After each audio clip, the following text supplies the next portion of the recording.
Now this is, oh!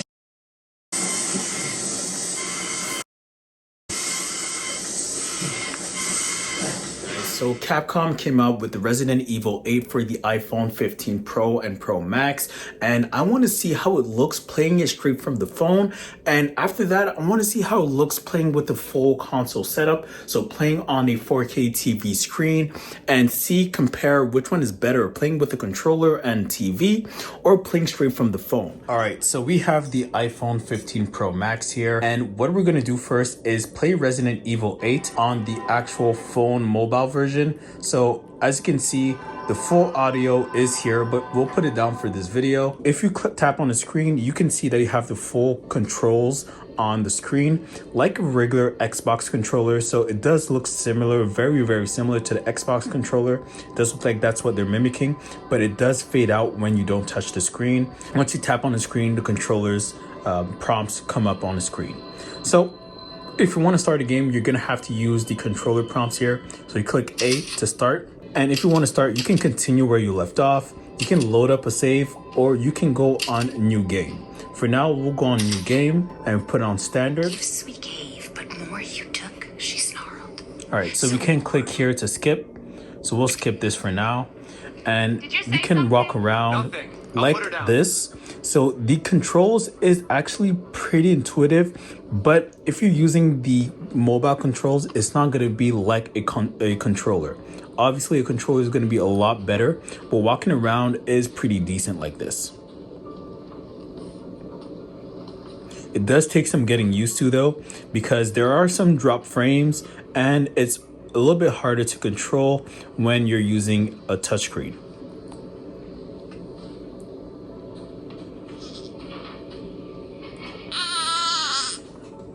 I can check if I can adjust the sensitivity here.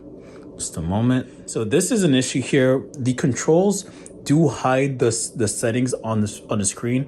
It is a good thing that it does come off when you're not touching the screen, but it is an annoyance. So once you touch back, you'll see that it pops up.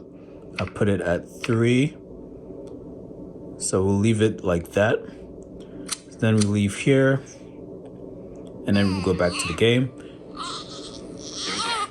It's like I said to your mom, that book's too scary for you. So lowering the sensitivity is a lot better for me when using the touchscreen. So this is the bathroom. So we'll leave here. We have to find her bed. I think it has to be somewhere here. All right. So now we have to still look for the room. Almost there, honey. It should be here. All right, just bump the baby head on the door. Perfect. And then we just click on A for the prompt. There you go. And yeah, so that's how you use the phone as a controller. Like I said, I do think that the sensitivity do need to be lowered for the camera speed, but it is pretty darn good actually. Once you lower it, you should be fine with the actual controls. It's still going to take some getting used to, but you should be able to do this properly. All right, so what we're going to be doing now, we're going to go get a controller and do the full console setup here so we can see if we can use the iPhone as a console to play Resident Evil 8. All right, so we have the Xbox controller here. We have the iPhone 15 Pro Max that we're going to use, and we have the HDMI over here. So we'll plug it in and see if it actually works. Boot up Resident Evil. All right, so we'll set the phone down here. All right, so as you can see, it does work. I'll try and put the volume higher so you can see that the volume should be coming out from the TV. Yeah, so the volume is coming out from the TV. Let's just see if you can see the full TV here.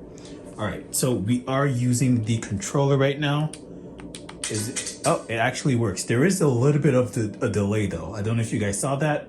So we can press A to start.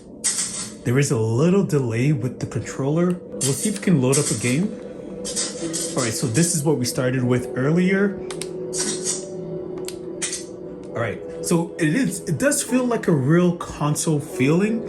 You can see that the phone is just projecting whatever you're seeing on the TV, but it is very nice that you can really play this like a console. So let's see how it feels. Nothing. I'll put her down. All right, so I would need to put the sensitivity up with the controller. So go here.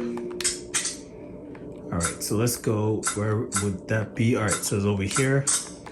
I'll put it back to 5 as it was. Let's see if that actually feels better, because the 5 sensitivity on the phone was a little too fast, but on the controller, it feels really natural. All right, so we are playing the same part that we played before, so we have to go upstairs. So the movement is a lot better with the controller. Don't you worry. So if you're going to be playing AAA console games, I 100% recommend a controller because the movement is 100 times better. As you can see, I'm moving way faster with the controller than I was with the actual phone. And I don't think Apple or Capcom expects you to use the phone as a controller.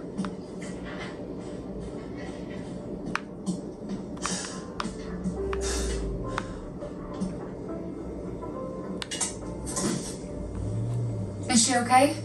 Sleeping like a baby. That smells good. What's that? Oh, hands off, mister.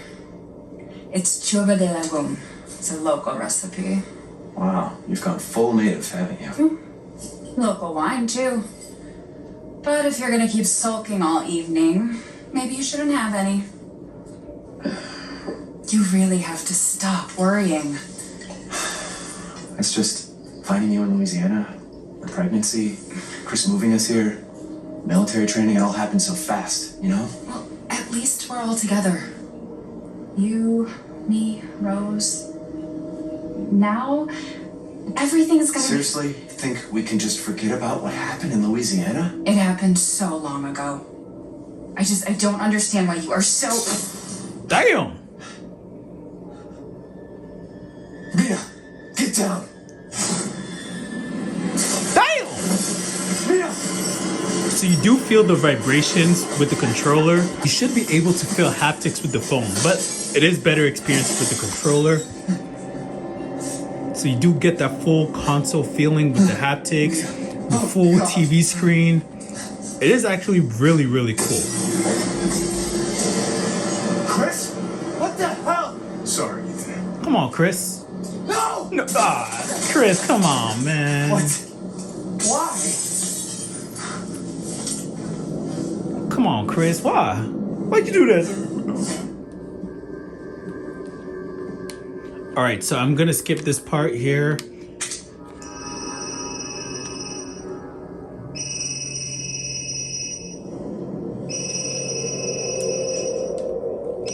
So another thing, you do get photo mode.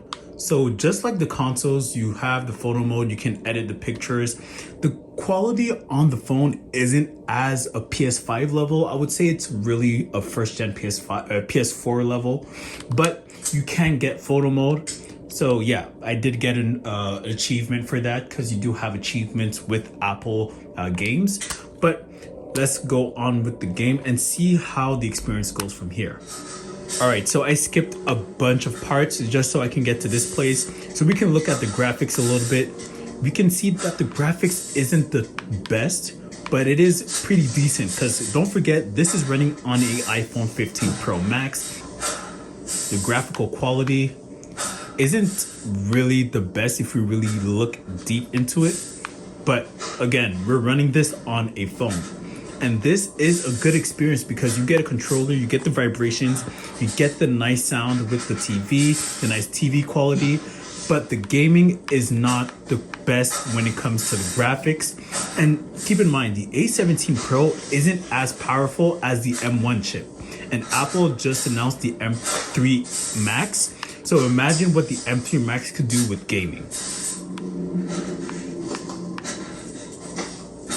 Yeah, this is... Oh, shit! Fucking hell. Alright, so that's my cue to end it here. that's my cue to end it here, but yeah. So that was the experience with Resident Evil 8 on the phone. So as you guys saw, the quality wasn't the best when it comes to graphical quality, but the experience was actually pretty decent. I would say this is a better experience than what you would get on a Nintendo Switch, for example. But you won't really get the full gaming sensation when you're playing straight on the phone. So you do need a controller if you want to feel like you're actually playing with the console. If you are going to be playing on a big TV, that's where you really see the blemishes of this game on the iPhone. So you have to be aware that this is not going to be a PS5 level game. This is going to be maybe a PS4 level game and a base PS4 at that. Maybe if Apple actually used their M3 Max or M3 Pro chips for gaming, you can actually see graphical console games like maybe a PS5 or an Xbox Series X. But with the A17 Pro, it's still underpowered compared to the M1 chip. So you have to keep that in mind. You're doing all of this off of the phone and it's not plugged in. So I think that this is actually a very, very good experience. It just needs to have a lot more games. And Resident Evil 8 is a heavy demanding game. But yeah, that's pretty much it. I was pleasantly surprised. I'm hoping for more games to come on the iPhone so we can actually get console games on a phone and play it on the go and use any controller you want and plug it into any TV you want very easily. That's going to be something to really watch out for. So yeah, see you guys on the next video. Peace.